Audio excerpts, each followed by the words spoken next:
everyone that I've worked with has actually made me feel like BCD actually does care for the employees. BCD actually is invested in us.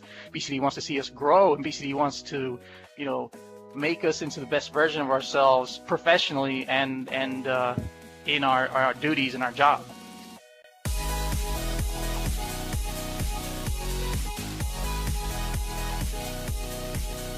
Ladies and gentlemen, boys and girls, welcome back to another episode of A World of BCD. And today we are joined by the one, the only, Mr. Uriel Rangel. Welcome to the podcast this week. Hi, everyone. I'm Uriel. Nice to be on, Chica. And it's good to have you here, Uriel. We are actually probably about, 10 to 20 miles away from each other, but yet speaking over the phone and recording this time together. Uriel, why don't you tell our listeners this week, what do you do at BCD and where do you fit into the clog of the massive machine that we are?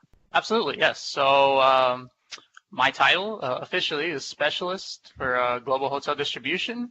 I am on the Hotel Viewership and Distribution team under Tracy Moreland, who's under Marwan Batruni, who is under Dave Mitchell in supplier relations. My piece in the puzzle, in this very, very big and complex puzzle, I would say, is I deal with mainly hotel viewership, making sure that various, offices and PCCs and our clients especially are able to see their negotiated rates and any hotels that they have them negotiated, and also our BCD rates. So that's awesome. So is this a clean tie into the TripSource app, Uriel, or is this completely separate of? Okay. I don't deal a lot with the TripSource app. However, the TripSource app relies on us for hotel rates a lot. In that they pull, TripSource pulls their rates from a variety of places, and one of the big places that it pulls rates, because one of the main places that everyone has their negotiated rates loaded to, is our global distribution systems. So TripSource needs their PCCs need the access. Of course, there's some other setup on the TripSource side, but one of the main things is they need the access from us to be able to pull those rates from our GDS.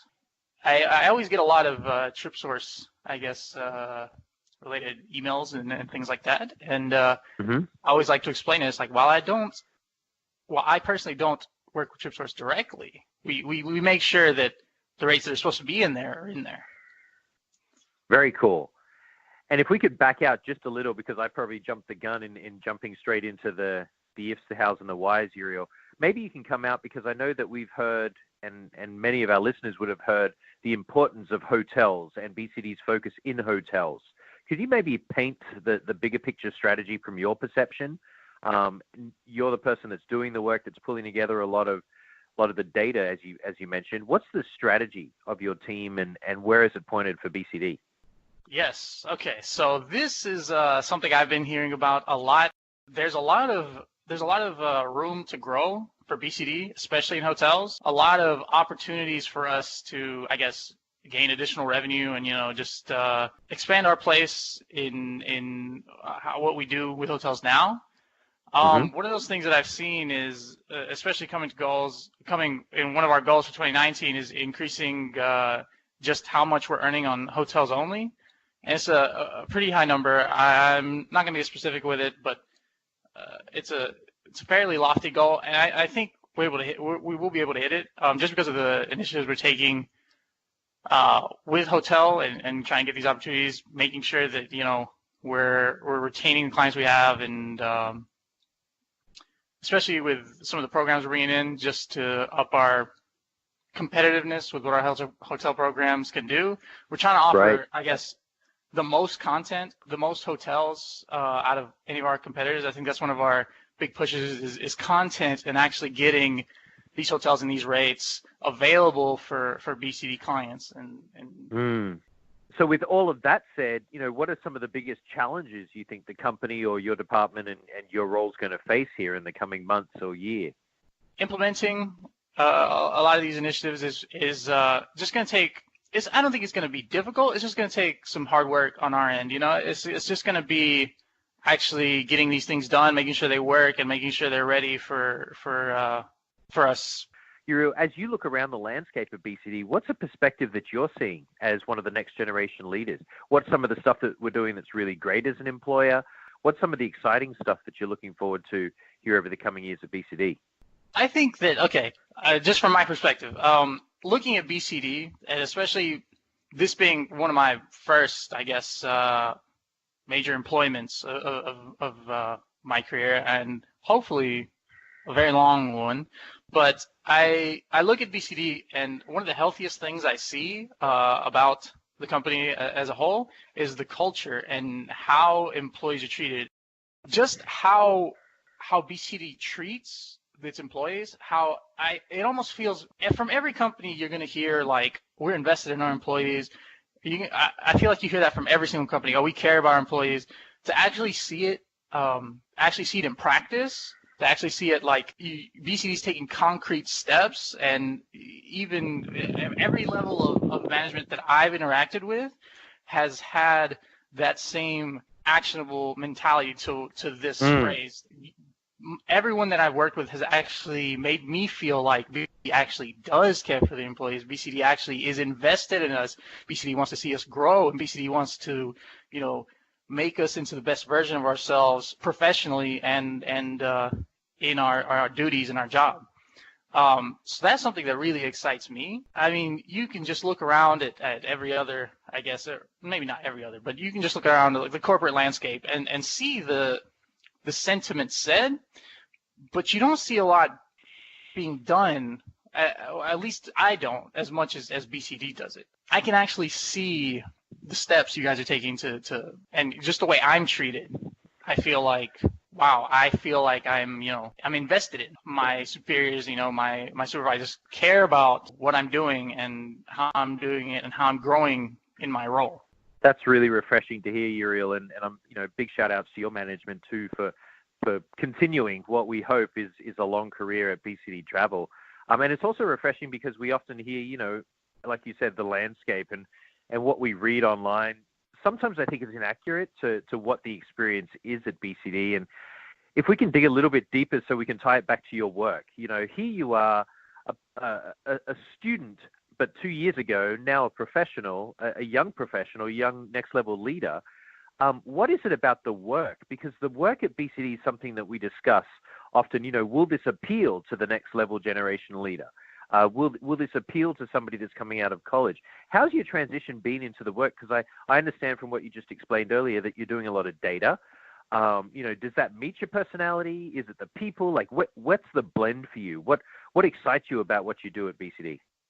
Speaking of the transition and speaking of what was exciting and things like that, when I first started after my internship, when I first started in the position I am now on the distribution team, one of the things I was most scared about was, I'm just jumping right in, am I gonna know what I'm doing? All these things. And the thing that has been easiest for me is being able to ask questions and being able to, have that, openness with my coworkers and with my supervisor, just being able to learn and being able to pick these things up. Because this time last year, I had just started. I was maybe 2 weeks in, and I was still learning a lot. I'd gotten a pretty quick, crash course up to speed kind of introduction, but the thing that just really kind of like set me at ease was knowing that at any moment I could just send an email, send a message, hey, having a little bit of an issue with this, can you explain it to me a little better? And boom, full explanation. I was on LinkedIn last night talking about performance reviews, and I know that BCD is currently in the performance reviews, and a potential myth that I believe it sits out there is this idea that, your generation, Uriel, requires instant feedback loops all the time in different areas. What's your experience with that in your current role? I can see that. I can see that being said.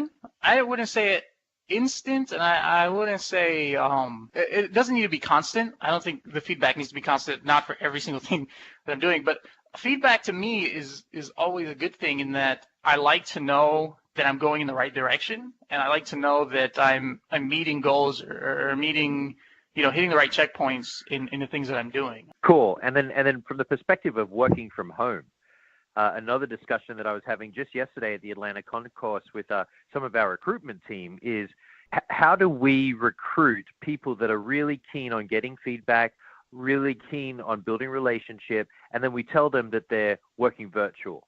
How have you found you have made that work for you over the last 12 to 24 months?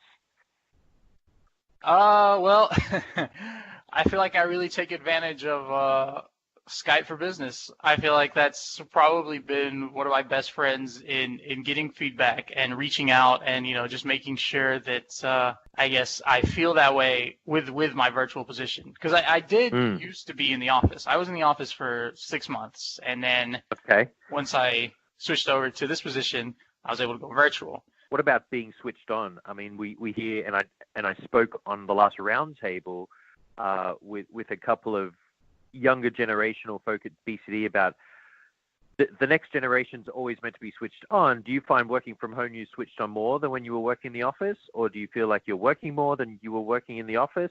How is that blend? I feel like working from home, you have to be a bit more disciplined and a bit more conscious of what you're doing. I feel like sometimes you get too engrossed, you get more burnt out in a day if you kind of get what I'm saying.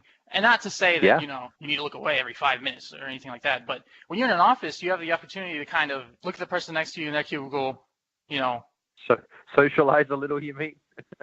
Socialize, but also kind of get an idea of what they're doing and kind of get an idea of how you fit into what everyone around you is doing in a way. I want to get an idea of what they're doing too, because it freshens it up for me a bit.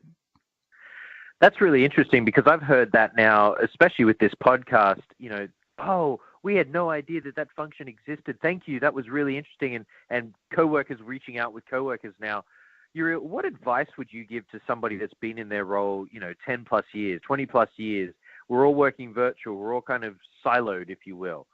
How can we continue to bridge networks at BCD in your opinion? I'm just going to plug your podcast on this podcast. I think this podcast is a pretty good idea because, I mean, for someone who's never talked to anybody on the hotel viewership team, I guess this episode would be a good intro for that, no?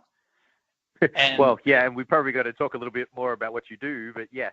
Yeah, definitely. That's one channel. But if I'm just on my day, and like you said, you're leveraging Skype, but you've only got the network that you own. How do I continue to build my network of colleagues, of functions, of understanding of business? Is that self-research on Salesforce? I mean, and shout out to the listeners. If you've got an idea on how to break this, let's get on the podcast and talk about it because I think that it's one of the most important upcoming things as we continue to move more virtual at BCD, and the scope of work continues to gain momentum. How do we keep sharing? Because we're all overloaded in emails, all overloaded in marketing materials. Outside of self-research, is there a proactive way we can do it? And yeah, we may not be able to answer it right now. But it just came to me as you were speaking. Let's get back on the saddle of your hotel. You said viewership hotel. Yes, viewership and distribution. Yes. So break that down for us. What does that entail as we kind of, come towards the closing of our time together? Yes. Okay. So I actually love explaining this part because it took me a good amount of time to understand it. But I'm just going to give it like an example, right? So I'm just going to start off. So say we have a client, right? Just choose one. I'll just make one up. Say we have client X. We'll call him Randy Robotics. Okay. So Randy Robotics goes out and they negotiate some hotel rates with Marriott, IHG, Hilton, all negotiated. They have everything out, and they're with us. So they come to us and they're like, we have these rates negotiated. We give them the rate loading instructions. They send those rate loading instructions to the hotels, which contain the rate codes that the hotels need to load the Randy Robotics rates to. So we'll say the rate code is RAN for all 4 GDS. Yep. So they send those out, and hotel confirms we've loaded the rate. Can you test it? So come back to us. Email comes back to us. We're going there.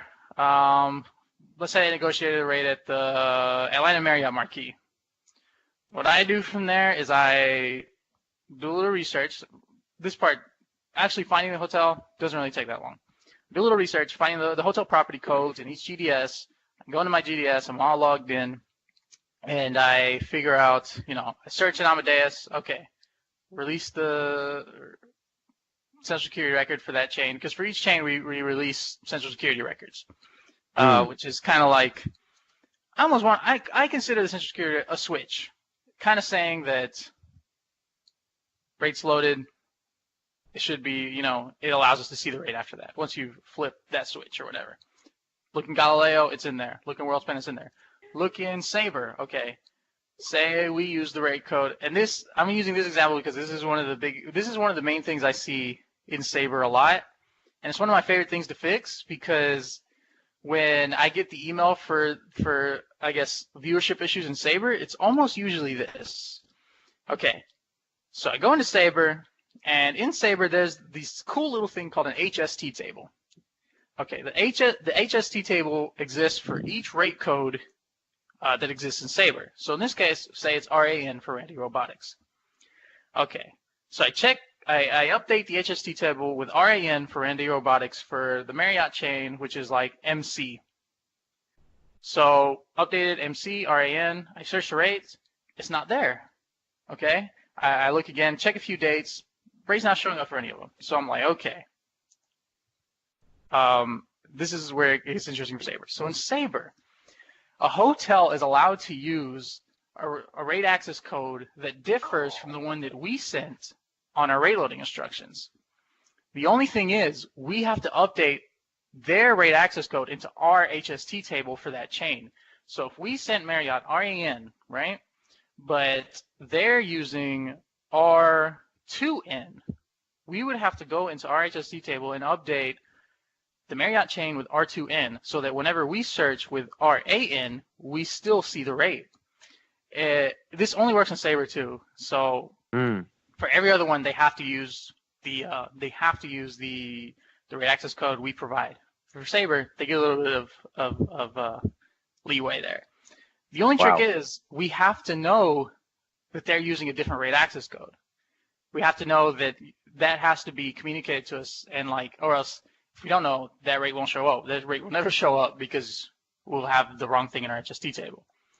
But usually when I fix that and I explain it, they're like, because people usually come to me kind of like worried. They're like, oh, this chain is saying that they loaded this rate into Sabre, but our rate loading instructions clearly say that we're using this rate. What are we going to do? And I just update it, next email, send it out. It's like, hi, I've updated the HST table. There's no issues.